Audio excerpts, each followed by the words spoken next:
টানা বৃষ্টিতে ছাদ বাগান পুরো লণ্ডভণ্ড হয়ে গেছে।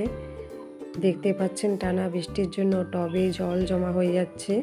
মাঝে মধ্যে ছাতা নিয়ে গিয়ে এই টবের জলগুলোকে ঢেলে দিচ্ছি। আমার মতো সবার বাগানেরই একই অবস্থা।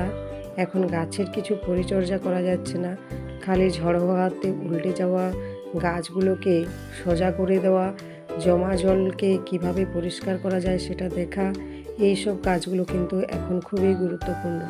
আপনি যদি খেয়াল না করেন যে কোন গাছটাতে গোড়াতে জল জমা হয়ে রয়ে গেছে, তাহলে কিন্তু গাছটি মরে যাওয়ার সম্ভাবনা থাকবে।